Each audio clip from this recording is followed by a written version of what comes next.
National Protection Unit of Colombia issued a statement reporting that security will be reinforced for Álvaro Uribe's case, Judge Sandra Heredia.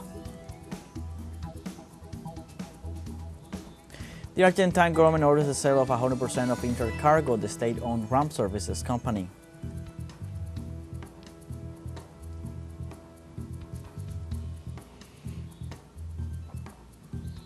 And Palestinian health authorities warn that the death toll from Israel's genocide in Gaza is nearing 60,000, while the number of deaths from starvation has risen to 147.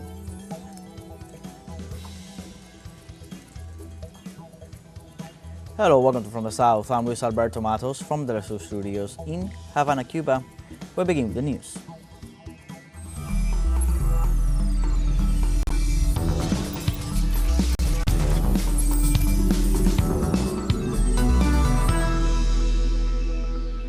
A Colombian court has found the country's former president Álvaro Uribe guilty of witness tampering. Uribe, who served as president from 2002 to 2010, was convicted on Monday of trying to persuade witnesses to lie for him in a separate investigation, and the prosecutor is asking for a 9-year prison sentence.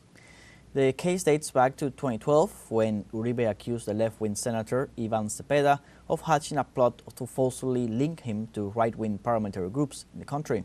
The court decided against prosecuting Cepeda and pursued his claims against Uribe, who becomes Colombia's first ever former head of state to be convicted of a crime.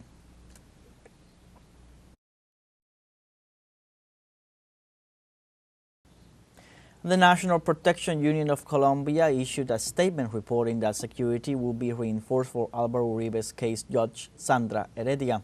A request for protective measures was submitted on February 11th, and after a risk assessment, the unit concluded it was necessary to strengthen the 44th Criminal Circuit Judge's protection. In recent dates, media related to the former president, who has been found guilty of witness tampering and procedural fraud in a landmark trial on Monday, were dedicated to profile the magistrates in addition to publishing her personal and family information.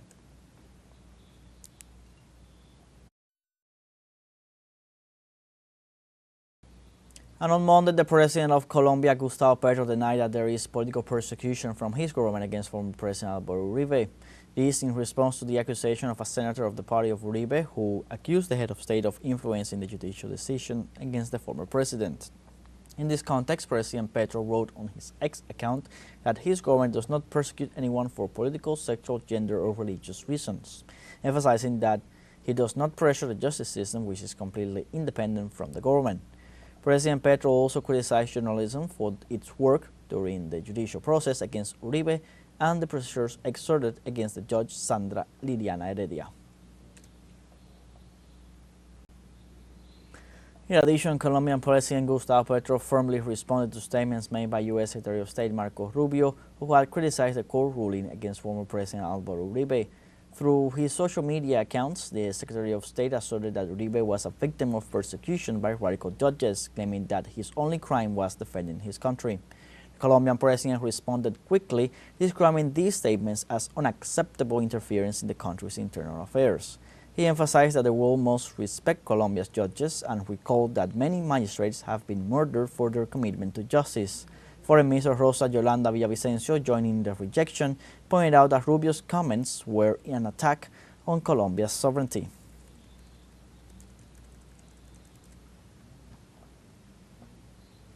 In other topics, during the 61st meeting of the OPEC and OPEC Plus Joint Ministerial Monitoring Committee, Venezuela reaffirmed its commitment to maintaining stability in the global energy market. The Minister of Hydrocarbons, Delcy Rodriguez, emphasized the importance of reviewing recent trends in crude oil supply and demand, particularly given the uncertainties and pressures currently facing the global economy. During the meeting, the established production quotas were evaluated and ways to enhance transparency and coordination among member countries were discussed. According to a report by the International Energy Agency, OPEC Plus countries increased their oil production by 1.2 million barrels per day in June.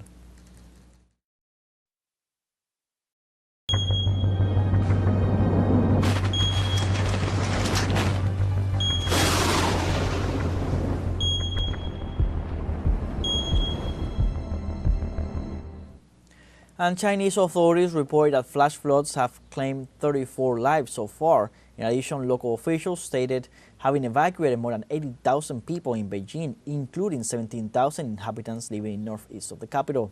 Moreover, they warned that the death toll could rise as a result of there might be people trapped under a landslide in a rural area of Luanping County.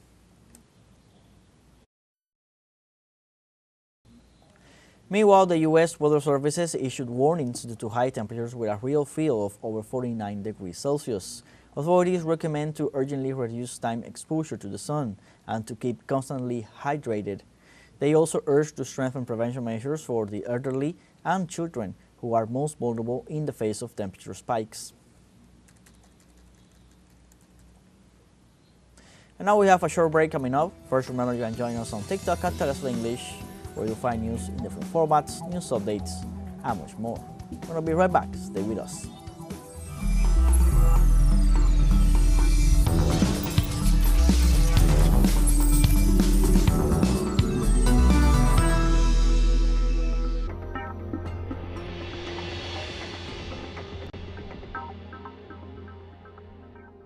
What is happening in China? Everything you want to know about.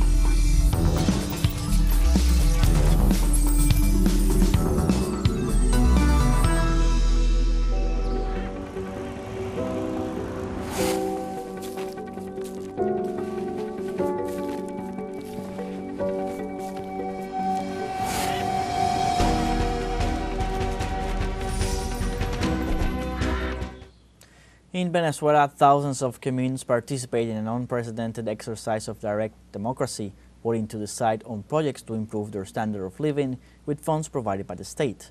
Our correspondent Adriana Sibore brings us closer to the life of these communes in another episode of Venezuela on the Move. Hello, how are you? I imagine that you have heard about the communes. In Venezuela, there are 5,338 of them. The residents go to the polls at least 3 times a year to choose directly what project to carry out in their locality. For example, if they need to build a sports center or if a street needs to be repaired. The population decides on public policies. They receive a budget and they manage it themselves. There are no intermediaries. It's a form of direct democracy.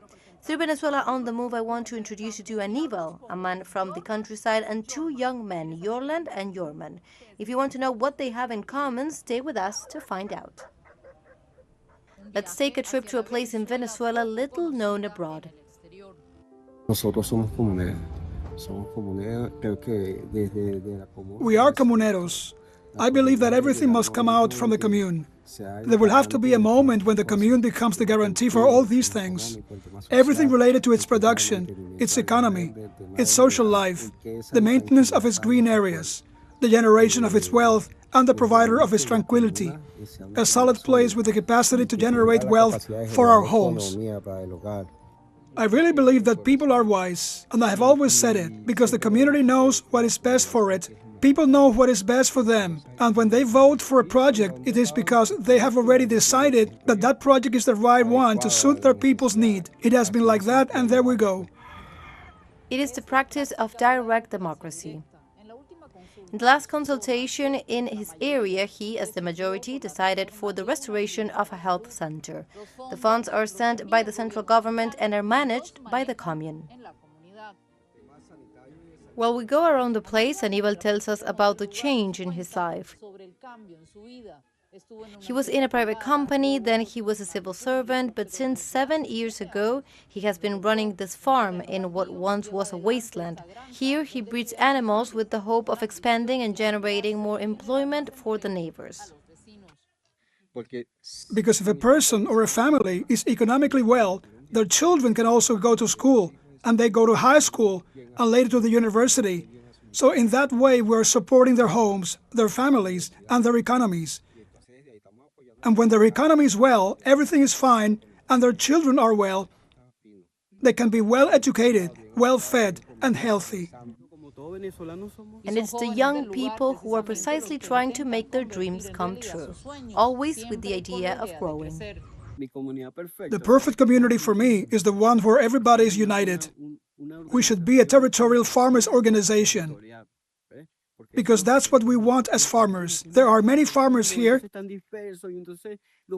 but they are dispersed. And what I want is for all of us to be together, so that we can all produce and earn the same, so that we don't lack anything in the community, and to respect the environment, to respect the plants, to respect the areas that cannot be forested. We have all that knowledge here in our community.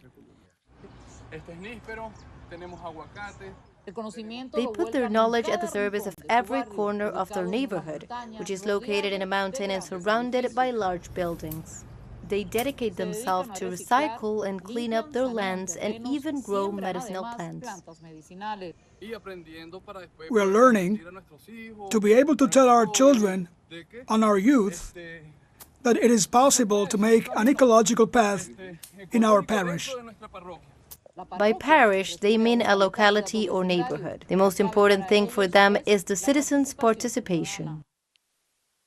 The constitution of this Caribbean nation established a direct democracy since 1999, a practice that has strengthened in the past year. One of the popular consultations carried out in 2025 was considered unprecedented in the country when young people from the age of 15 in a protagonist role chose from 37,000 initiatives the ones they considered the best to improve their lives. And with this direct vote, I wrap up for today, but you can keep following us through our multi-platform. Journey continues with Venezuela on the Move. On Monday, the World Vision Organization published an urgent report revealing the humanitarian crisis facing children in Haiti. The study, which is based on the testimony of 840 displaced individuals, reveals that 71.6% of surveyed children have experienced hunger and 1 in 3 has dropped out of school. Additionally, 43.5% exhibit symptoms of trauma and 50% of families have experienced direct violence. Violence from criminal groups, hunger, and institutional neglect have created a moral crisis in the country that threatens the future of an entire generation. In this context, the World Vision Organization is calling on the international community to take urgent and decisive action in response to this critical situation.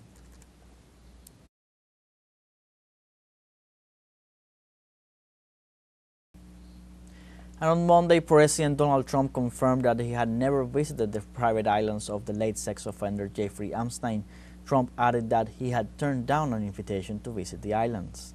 These statements are part of the president's efforts to distance himself from Epstein, with whom he was close in the 1990s. The president has also changed his story about how their relationship ended. Initially, his advisors claimed that he expelled Epstein from his Florida residence because of his inappropriate behavior.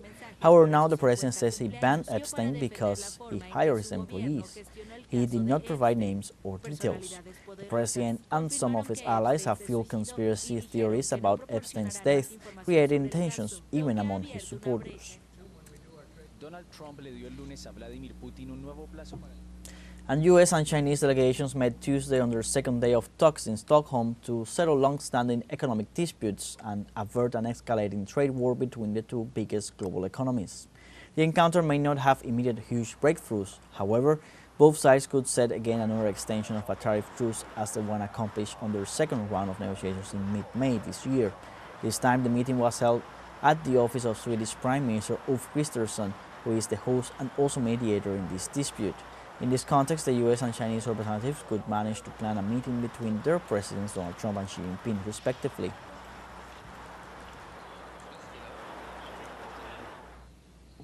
And on Monday, Russian Foreign Minister Sergei Lavrov warned that the new trade agreement between the United States and the European Union will accelerate the deindustrialization of the old continent. During his speech at the 11th Pan-Russian Geneva Educational Forum, Lavrov stressed that the cost of energy supplies from the U.S. will be significantly higher than those of Russian resources, a fact he considers will have serious consequences for the European productive system. The Russian foreign minister criticized the European authorities for their position on the signing of a treaty that would involve more expenses, even though it would have a negative impact on social welfare in their countries.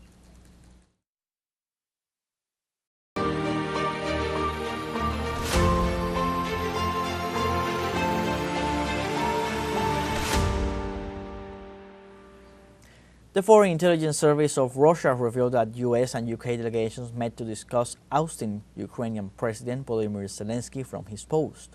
The Russian entity further detailed that the aforesaid delegations held talks with senior Ukrainian military commanders to nominate former Commander-in-Chief of the Armed Forces and Ukrainian Ambassador to the United Kingdom, Valery Sadusny, as a possible replacement for Zelensky. On the meeting, participants agreed that Zelensky's removal was necessary and key to restoring relations between Kiev and its Western partners, namely the United States. Meanwhile, Russian intelligence service indicated that Zelensky's attempt to limit Ukrainian anti-corruption institutions was the pretext for the West to plan to oust him.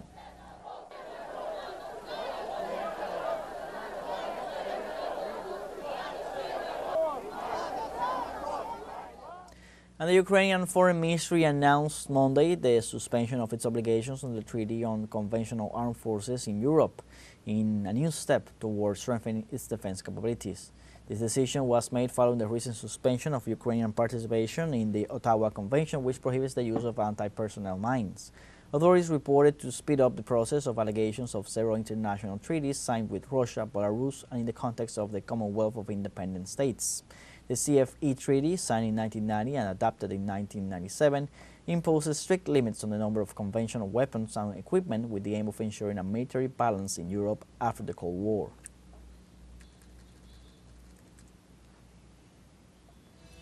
We now have our second and final short break coming up. We invite you to visit our Facebook page at teleSUR English. There you'll be able to watch our top stories, special live coverage, and much more. Follow our page and activate the notification button to stay up to date on the world's most recent events. Final short break, don't go away.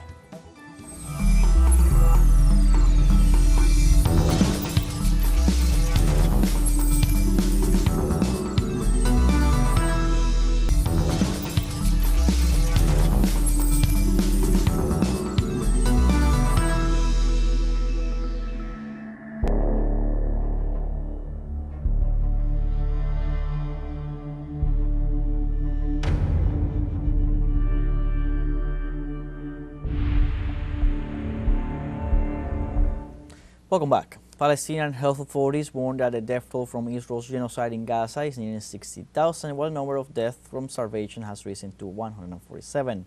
The latest report from the Gaza Health Ministry on Tuesday reported 59,911 Palestinians killed, a figure authorities warned does not include the bodies that remain under rubble. In addition, the Israeli genocide that has imposed starvation as a form of death has claimed the lives of 147 Palestinians, 88 of which are children.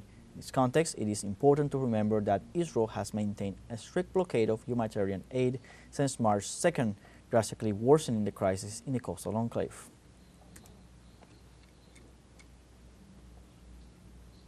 Precisely in this context, a recent report by the Integrated Food Security Phase Classification, an initiative that provides information on the severity of food insecurity around the world, say that Israel's genocidal actions over the past 22 months have exacerbated the humanitarian crisis in Palestinian territories to deadly levels. The report describes the famine unfolding in the Gaza Strip as a worst-case scenario, citing Israeli restrictions on humanitarian aid as the cause. In this regard, the IPC study calls for the immediate unrestricted entry of humanitarian aid through the border crossings and warns that failure to act now will result in mass death throughout the Palestinian enclave.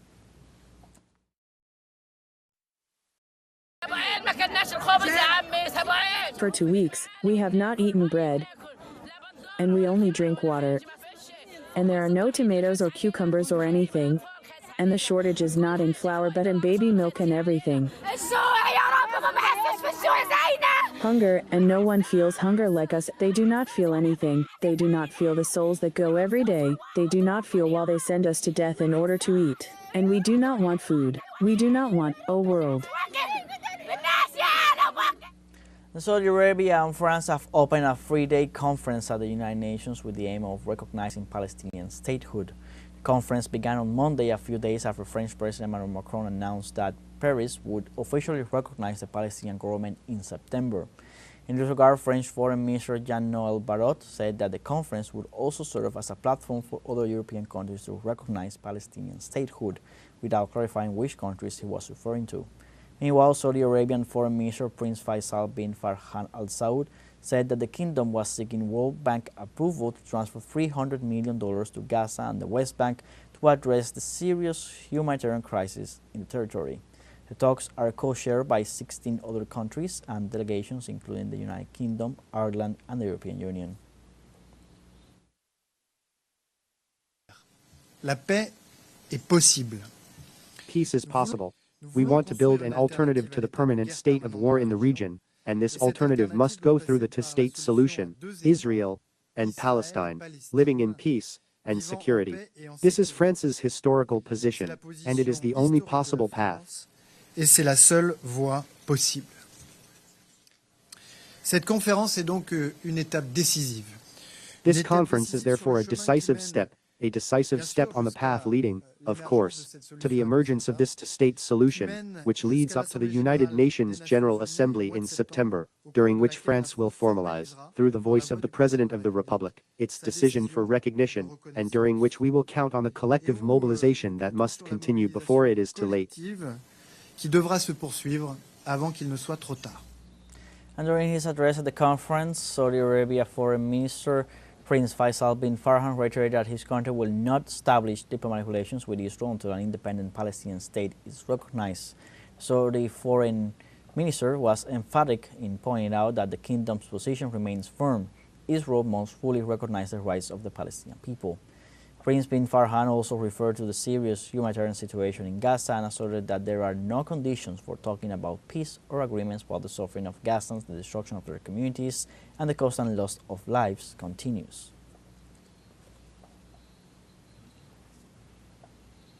In other news, the Sudanese government strongly rejects the creation of a parallel government following the announcement made by the paramilitary Rapid Support Forces. Authorities affirm that this is an illegitimate and dangerous action for regional stability and call on the world's governments not to recognize them. The Sudanese Ministry of Foreign Affairs expressed that it is a falsehood and a supreme threat to national sovereignty. The commander of the paramilitary forces, Mohamed Hamdan Dagalo, unilaterally formed a coalition led by the forces he commanded. During a conference held in Nyala, the largest city in Darfur, Hamdan Dagalo was appointed president of a presidential council that described itself as an alternative government.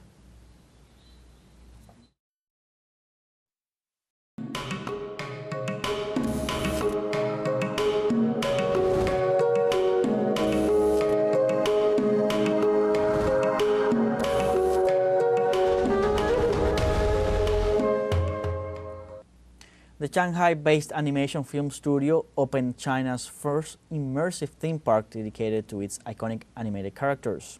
The park, located in the Shanghai Global Port, offers various attractions and rides for children for the enjoyment of families from all over the city and the Yangtze River Delta.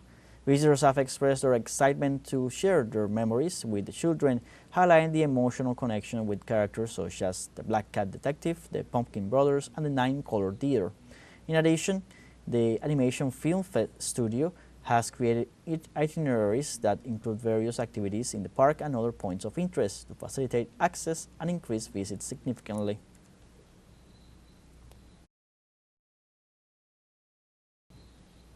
The first stage of the International Summer Workshop of the Cuban National Ballet ended in Venezuela. Several young people participated in this meeting held at the National Experimental University of the Arts in Caracas. The workshop was under the direction of several emblematic figures of Cuban ballet, among them the renowned dancer Biensay Valdez, who was a student of prima ballerina Alicia Alonso. The workshop had several spaces for training, reflection, and rehearsal, and master classes were given on the processes and techniques of classical dance. And there was also an exhibition of the achievements. This workshop has a second stage that will be held until August 2nd in the island of Margarita, southeast of the Caribbean Sea, in the northeast of the Venezuelan territory. And we have come to the end of this news brief. You can find these and many other stories on our website at telesurenglish.net.